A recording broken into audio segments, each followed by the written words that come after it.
Split pea is a very versatile ingredient that you can do so much with. In China, you can see them from a deep-fried crunchy appetizer to toppings to many Sichuan noodles or over to Wan Dou Huang, one of the most classic desserts in Beijing. But it's in the southwest, especially in the swath from central Yunnan down to the south and the west, and even cross the border to Shan states and Burma. That's really split pea country. Over there, you can see tofu-esque split pea liangfen that's eaten in many forms, split pea jelly noodles, split pea chips, split pea fritters, and so on. And of course, one of the most classic and common breakfasts in Yunnan is a pudding-esque split pea porridge that's called Xidoufen. It's a very tasty and nourishing way to start your day and a perfect base for us to embark on our Yunnan split pea adventures because I love them all and will cover them all over time. So to make Xidoufen, there are generally 3 routes that you can go. The first route is using whole peas. That involves soaking, grinding, washing, settling, and cooking. It's the most traditional way, but it can be pretty intense, especially if you are making a big batch. The second route is the quickest and the most convenient, provided if you can fry them in flour form like this. These are skinned peas that's grind into a powder. All you need to do is just mix and cook. You may be able to find them at Myanmar grocers or some Chinese supermarkets may carry it. And the third route, which is something in between the first 2 and the route that we are going today, which is using yellow split peas. The process is kind of similar to the traditional way of using whole peas, but because these are already skinned, we can be a whole lot less paranoid about extracting the starch and protein. So right here we have 100-gram yellow split peas, which makes 2 servings, and you can always scale it up. So rinse it till water runs clean and let it soak in the fridge overnight.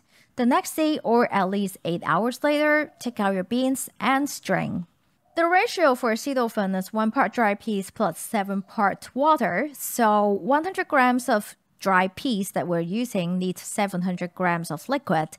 And as always, weigh your soaked ingredient and see how much liquid it took on.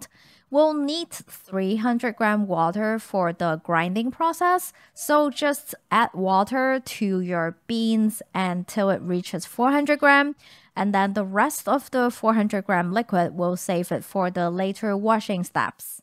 Now just toss it in the blender and blend on high for 4 minutes, and then pour that mixture into a cheesecloth to strain and give it some nice squeeze at the end. But in order to get all that goodness, let's follow the traditional way and give it a couple wash. So to a bowl that's big enough for you to do some kneading motion, put this clump of pea scraps in. Add in 200-gram water, give it a good wash, just like you are washing clothes.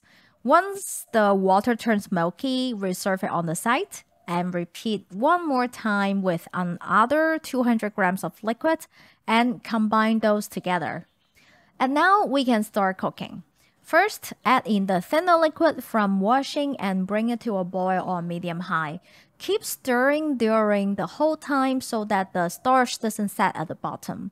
Once it starts to look translucent, we can add in the thicker liquid. Remember to give it a really good stir before adding it in so that the starch doesn't settle at the bottom.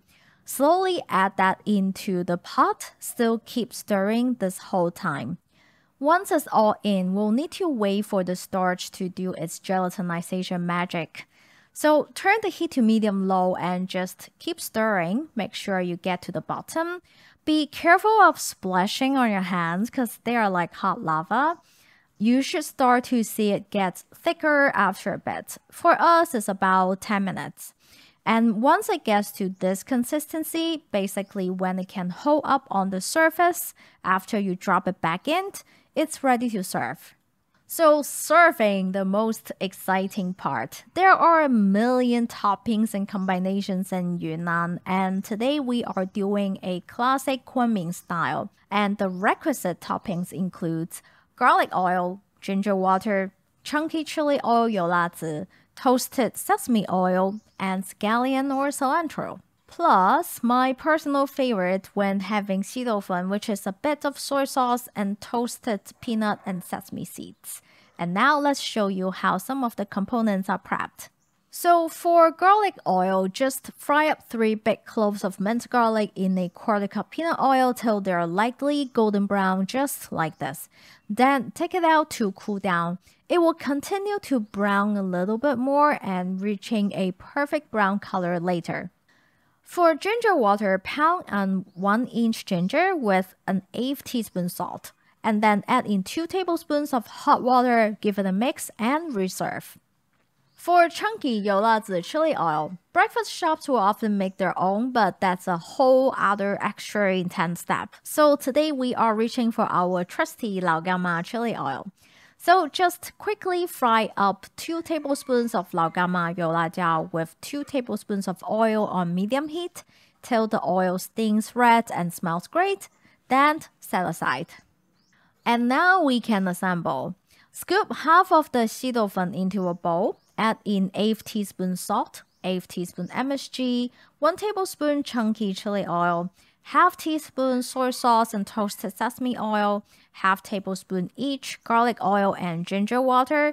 Then top it with toasted peanut and sesame and sprinkle on some minced scallion and cilantro.